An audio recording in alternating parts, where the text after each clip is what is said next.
So next type of solution is solutions of liquids in liquids. तो अब देखो क्या होता है कि अगर किसी एक लिक्विड ए को दूसरे लिक्विड बी में डिसॉल्व कराते हैं तो पहले आपको लिक्विड ए से ए का जो इंटरेक्शन है उसे ब्रेक करना होता है, बी से बी का जो इंटरेक्शन होता है उसे ब्रेक करना होता है, और उसके बाद फाइनली जो सोल्यूशन बनता है उसमें ए और बी का इंटरेक्शन क्रिएट होगा। तो अब क्या होगा कि इंटरेक्शन ऑफ ए और बी को ब्रेक करने के लिए एनर्जी प्रोवाइड कर रहे हो, और interaction of A B create होने की वजह से एनर्जी रिलीज हो रही है। So there are two ways, एक प्रोसेस में एनर्जी एब्जॉर्ब हो रही है, दूसरे प्रोसेस में एनर्जी रिलीज हो रही है। तो there are three possible cases. आपने जितनी एनर्जी प्रोवाइड करी एग्जैक्टली उतनी रिलीज हो गई, तो डेल्टा एच जीरो, इसको आइडियल सोल्यूशन बोलते हैं। आपने जितनी एनर्जी प्रोवाइड करी उससे कम रिलीज हुई, डेल्टा एच पॉजिटिव, इसको हम लोग positive deviation from ideal behaviour या नॉन आइडियल सोल्यूशन बोलते हैं। और तीसरी पॉसिबिलिटी हो सकती है कि आपने जितनी एनर्जी प्रोवाइड करी उससे ज़्यादा रिलीज हो गई, तो प्रोसेस एक्सोथर्मिक, तो this is negative deviation from ideal behaviour, इसको भी नॉन आइडियल सोल्यूशन कैटेगरी में डालते हैं। तो लिक्विड एंड लिक्विड सॉल्यूशंस तीन तरीके के बन सकते हैं, एक आइडियल सॉल्यूशन होगा और दो नॉन आइडियल सॉल्यूशंस होंगे, एक पॉजिटिव डेविएशन शो करेगा और एक नेगेटिव डेविएशन शो करेगा। तो सबसे पहले आपको यही पॉइंट में लिखना है। So write down, when a liquid A is dissolved in liquid B, when a liquid A is dissolved in liquid B, when a liquid A is dissolved in liquid B, then first we provide energy, to break the interactions of, first we provide energy to break the interactions of AA and BB, then due to formation of solution which is homogeneous mixture, then due to formation of solution, bracket में लिख लीजिए homogeneous mixture,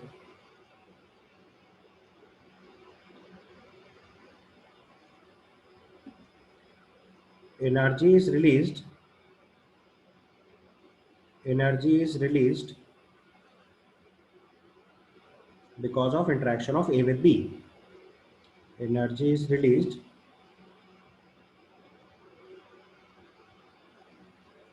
because of interactions of A with B. Hence, liquid and liquid solutions are possible of three types. Hence, liquid and liquid solutions are of three types.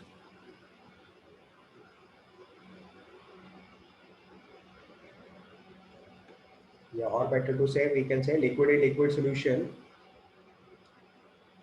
Hence, liquid and liquid solution are of three types, या तीन तरीके के solutions बन सकते हैं, three different manner में solution बन सकते हैं, जैसे चाहे वैसे लिखो। Hence, liquid and liquid solutions are of three types. One by one लिखना स्टार्ट करो। सबसे पहले केस में लिखेंगे delta H zero. First case is delta H zero, first case is delta H is equal to zero, इसको हम लोग बोलते हैं आइडियल सॉल्यूशन। दूसरी कैटेगरी है जिसमें डेल्टा एच पॉजिटिव, इसको बोलते हैं non ideal solution. This is non ideal solution, positive deviation. और तीसरी पॉसिबिलिटी है delta H negative, this is again non ideal solution, negative deviation.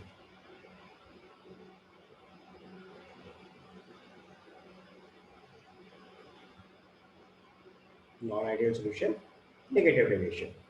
तो कॉन्सेप्ट समझ में आया? आपने ए और बी दो लिक्विड्स को मिक्स करके एक सॉल्यूशन बनाया। तो सबसे पहले ए और ए का इंटरेक्शन ब्रेक करने के लिए एनर्जी प्रोवाइड करी, फिर बी और बी का इंटरेक्शन ब्रेक करने के लिए एनर्जी प्रोवाइड करी, फिर ए और बी का इंटरेक्शन क्रिएट हुआ जिससे एनर्जी रिलीज हुई। तीन पॉसिबिलिटीज हैं, जितनी एनर्जी प्रोवाइड करी उतनी रिलीज हुई, delta H zero ideal solution, जितनी एनर्जी प्रोवाइड करी उससे कम रिलीज हुई, delta is positive, non ideal solution positive deviation. जितनी एनर्जी प्रोवाइड करी उससे ज़्यादा रिलीज हो गई तो non ideal solution negative deviation. अब ये इस बात पे डिपेंडेंट होगा कि ए बी बी और ए बी के इंटरेक्शंस कितने स्ट्रॉन्ग या वीक है। ठीक है, तो आप देखो लिक्विड इन लिक्विड सॉल्यूशंस के लिए सबसे पहले जो लॉ फॉलो होता है this is called Raoult's law. तो उसका लॉ लिखेंगे सबसे पहले। So write down when a liquid A is dissolved in liquid B to form an ideal solution. When a liquid A is dissolved in liquid B to form an ideal solution, तो सबसे पहली बात यही याद रखनी है कि Raoult's law जो है वो आइडियल सॉल्यूशन पे वर्कआउट करेगा। So when a liquid A is dissolved in liquid B to form an ideal solution,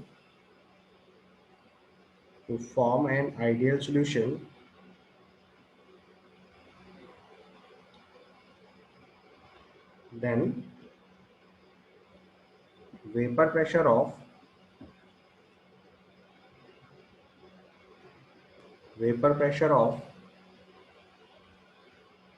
liquid A above solution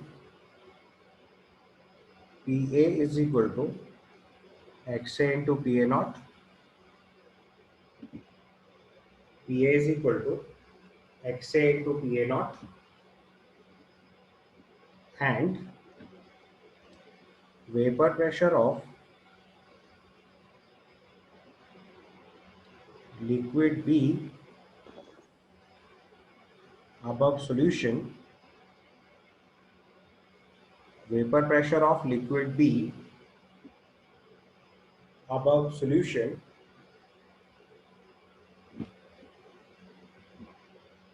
PB is equal to XB into PB naught.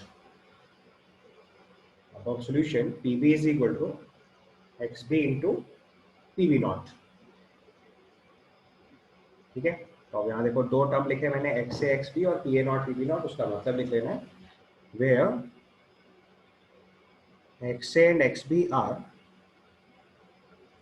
mole fractions of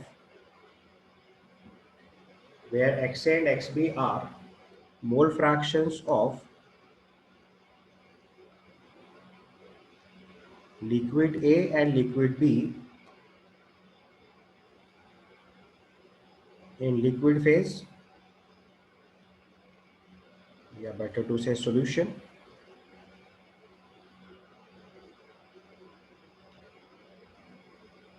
in liquid phase और better to say it is solution, यानी solution के अंदर A का mole fraction X है और B का mole fraction XB है। ठीक है, so XA and XB are mole fraction of liquid A and liquid B in liquid phase respectively.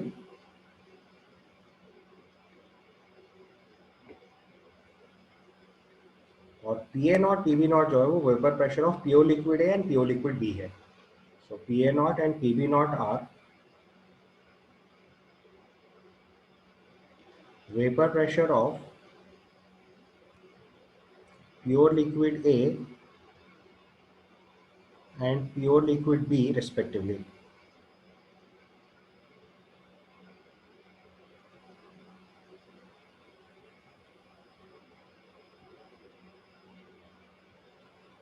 PA naught and PB naught are vapor pressure of pure liquid A and pure liquid B respectively. ठीक है, तो अगर मैं एक liquid A को एक liquid B में dissolve करके आइडियल सॉल्यूशन बनाया तो सॉल्यूशन के ऊपर A की वजह से जो वेपर प्रेशर होता है that is PA is equal to XA into PA naught, और B की वजह से जो वेपर प्रेशर होता है that is XB is equal PB equal to XB into PB naught। यहाँ पे XA XB जो है वो mole fractions of liquid A and liquid B है लिक्विड फेज में, और PA naught PB naught जो है वो vapour pressure of pure liquid A and pure liquid B होता है।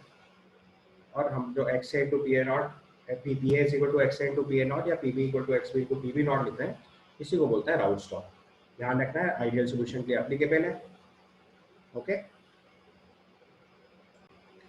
देखिए राउल्ट्स लॉ के साथ अगर हम यहाँ पे एक और लॉ इंक्लूड कर दें that is Dalton's law of partial pressure, जो गैसीय स्टेट का लॉ है, तो उसको इसके बाद इंक्लूड कर रहे हैं, तो इन दोनों को मर्ज करके फिर हम प्रॉपर क्वेश्चन तक पहुँचते हैं। तो नेक्स्ट लॉ लिखेंगे Dalton's law of partial pressure. This is law of गैसीय state, so write down the law first. when two or more than two non-reacting gases when two or more than two non-reacting gases are taken in a closed container when two or more than two non-reacting gases are taken in a closed container, then at constant temperature, then at constant temperature, the total pressure inside the container, then at constant temperature, the total pressure inside the container is sum of partial pressure of all the gases. Is sum of partial pressure of all the gases. अब देखो, अगर हम एक container assume कर लें जिसमें चार gases हैं, लेट से Na, Nb, Nc, Nd, container का वॉल्यूम V और टेम्परेचर T है। तो हमने चारों गैसेस के मोल्स Na, Nb, Nc और Nd लिया, partial pressure of gases as Pa, Pb, Pc and Pd लिया, वॉल्यूम ऑफ कंटेनर V है और टेम्परेचर T है। तो Dalton's law of partial pressure के हिसाब से जो टोटल प्रेशर लिखेंगे हम लोग, that will be sum of partial pressure of all the gases. तो गैस ए का प्रेशर, गैस बी का प्रेशर, गैस सी का प्रेशर, गैस डी के प्रेशर का जो सम है वो टोटल प्रेशर के इक्वल आएगा। This is your Dalton's law of partial pressure. क्योंकि लॉ है तो एक्सपेरिमेंटली वेरीफाइड होता है। आप चाहे तो उसे मैथमेटिकली बस वेरीफाई कर सकते हैं, प्रूफ तो नहीं किया सकता बिकॉज लॉ एक्सपेरिमेंट से प्रूफ होता है। पीटी यहाँ पे टोटल प्रेशर है। अब अगर आप सॉल्व करना चाहते हो तो आइडियल गैस इक्वेशन आप सब जानते हो, PV is equal to NRT होता है। तो गैस ए की वजह से अगर प्रेशर लिखेंगे तो that will be its moles Na into R T by V. Gas B का प्रेशर लिखोगे तो it is N B into R T by V. Gas C का प्रेशर लिखेंगे तो N C into R T by V. And similarly gas D का pressure लिखेंगे तो N T into R T by V. Total pressure लिखोगे तो सबके mole साइड कर लो, Na plus N B plus N C plus N D into R T by V. तो अब आप मैथमेटिकली देखो, P A plus P B plus P C plus P D करेंगे तो पी डी के बराबर आ जाएगा। तो this confirms your Dalton's law of partial pressure. ठीक है। दूसरा एक और इन्फॉर्मेशन यहीं पे सीख लो, अगर हम किसी भी गैस के पार्शियल प्रेशर में टोटल प्रेशर से डिवाइड कर देंगे तो P A by P T अगर करेंगे तो देखो R T by V cut जाएगा, तो that left over is N A by N A plus N P plus N C plus N D, या इसी को आप mole fraction of gas A बोल सकते हैं। तो उसका आपने एक फॉर्मूला सीखा है गैस के स्टेट में, this is partial pressure is equal to mole fraction into total pressure. वही फॉर्मूला हम यहाँ पे भी यूज करेंगे आगे राउट्स लॉ के साथ कॉम्बिनेशन में। ये डाल्टन्स लॉ बस आपको रिकॉल करा रहा हूँ, गैस के स्टेट का लॉ है, partial pressure is equal to mole fraction into total pressure. और एक और इन्फॉर्मेशन याद रखो कि अगर हम कभी भी पार्शियल प्रेशर का रेशियो लिखेंगे that will be the ratio of moles, because R T constant, R T V constant है तो वो कट जाएगा हर बार। तो रेशियो ऑफ पार्शियल प्रेशर जो है वो रेशियो ऑफ मोल्स की तरह काम करेगा। This is your Dalton's law of partial pressure. अब राउट और डाल्टन लॉ को क्लब करके हम लोग लिक्विड लिक्विड सॉल्यूशंस की स्टडी करते हैं। ठीक है। सो आप देखो, डाल्टन्स लॉ को अगर हम राउट्स लॉ के साथ क्लब करें तो फिर लिक्विड इन लिक्विड सॉल्यूशन की स्टडी करते हैं हम लोग। तो अभी जैसे मान लो मैंने एक क्लोज कंटेनर लिया, फिर से पूरी बात समझा रहा हूँ आपको डाल्टन्स लॉ और राउट लॉ क्लब करके। तो ये हमने एक क्लोज कंटेनर लिया जिसमें हमने एक लिक्विड फिल किया सबसे पहले। तो this is the solution of liquid A and liquid B. Liquid A plus liquid B add करके हमने आइडियल सॉल्यूशन फॉर्म किया हुआ है। ठीक है। इसके ऊपर देखिए एक वेपर कलेक्ट हो रही है।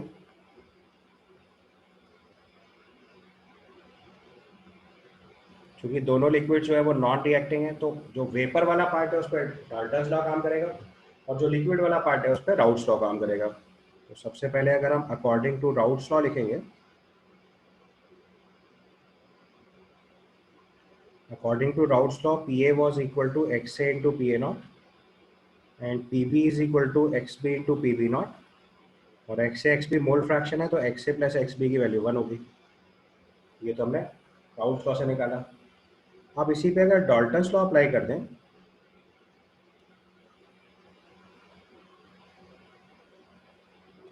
तो जो ए और बी की वेपर है वो नॉन रिएक्टिंग है। तो अगर नॉन रिएक्टिंग है तो उसके ऊपर हम लोग सीधे डाल्टन्स लॉ अप्लाई कर सकते हैं। बोलो, इतनी बात समझ आ रही है? तो अगर डाल्टन्स लॉ अप्लाई कर सकते हैं तो उसके ऊपर जो टोटल प्रेशर बनेगा सॉल्यूशन के ऊपर वो हमारे लिए P A plus P B हो जाएगा।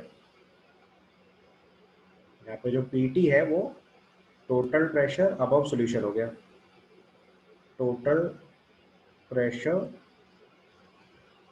Due to vapour above solution. ये बात समझ आई? तो उसका मतलब इस सॉल्यूशन के ऊपर जो ए की वजह से वेपर प्रेशर है वो पी ए है, बी की वजह से जो वेपर प्रेशर है पी बी है। लिक्विड फेज में ए का मोल फ्रैक्शन हमारे पास एक्स ए है और बी का मोल फ्रैक्शन हमारे पास एक्स बी है, राइट। अब अगर हम अज्यूम कर लें कि सॉल्यूशन जो के ऊपर वेपर बन रही है उसमें ए का मोल फ्रैक्शन वाई ए और बी का मोल फ्रैक्शन लेट से वाई बी है, तो हमारे पास डाल्टन लॉ के हिसाब से partial pressure is equal to mole fraction into total pressure होता है। हमारा फॉर्मूला है partial pressure is equal to mole fraction into total pressure.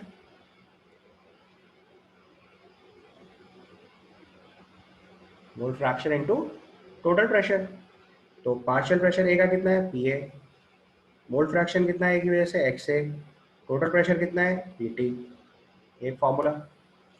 B के लिए यही चीज लिखेंगे तो बी का partial pressure P B, mole fraction X, sorry not X A, X A तो लिक्विड फेज में है, वेपर फेज में लिखना पड़ेगा तो उसको वाई ए एज्यूम कर लेते हैं। So P A is equal to Y A into P T, और पी बी के लिए यही चीज वैल्यू लिखेंगे तो ये हो जाएगा Y B into P T. अब यहाँ जो वाई ए और वाई बी है, Y A and Y B are, क्योंकि डाल्टन लॉ जो है वो गैस पे लगेगा यानी वेपर फेज पे लगेगा और राउट लॉ लिक्विड पे लगेगा। So Y A and Y B are mole fractions of liquid A and liquid B in vapour phase. बहुत अच्छे से समझना ये बात। लिक्विड फेज में mole fraction X A X B है और वेपर फेज में मोल फ्रैक्शन क्या है वाई ए वाई बी है। यानी जो हमने लिक्विड ए को लिक्विड बी में डिसॉल्व करके सॉल्यूशन बनाया, उस सॉल्यूशन में ए और बी का mole fraction X A X B है और सॉल्यूशन के ऊपर जो वेपर क्रिएट हो रही है उसमें mole fraction Y A Y B है। So Y A Y B are the mole fractions of liquid A and liquid B in vapour phase respectively. और पीटी हम लोग पहले ही डिसाइड कर चुके हैं, दैट इज टोटल प्रेशर। तो partial pressure is equal to mole fraction into total pressure हमने अप्लाई करा, तो P A is equal to Y A into P T हो गया और P B is equal to Y B into P T हो गया। और Y और वाई बी भी मोल फ्रैक्शंस है तो फिर से आप वाई ए प्लस वाई बी की वैल्यू भी 1 लिख सकते हो, राइट। तो अब अगर हमें Y A Y B calculate करना है तो वाई ए की जगह आ गया P A upon P T और पी टी की जगह हम लोग लिख सकते हैं P A plus P B. और फिर इस पर अगर राउट लॉ लगा दें तो पी ए की जगह लिख सकते हैं X A into P A not upon X A into P A not plus X B into P B not. ही आपको फॉर्मूला याद रखना है क्योंकि मेजॉरिटी क्वेश्चन हम लोग इसी से सॉल्व करने वाले हैं। तो वेपर फेज में जो मोल फ्रैक्शन होता है Y A, that is actually is equal to P A by P T, या तो ऐसे लिखेंगे या फिर इसी को लिखेंगे P A by P A plus P B. Total pressure is P A plus P B Dalton's law से, और राउट लॉ के हिसाब से पी ए की value X A into P A not है और पी बी की value X B into P B not है। तो पी ए की जगह X A into P A not, P B की जगह X B into P B not put करके हम डायरेक्टली सॉल्व कर सकते हैं। This gives you Y A.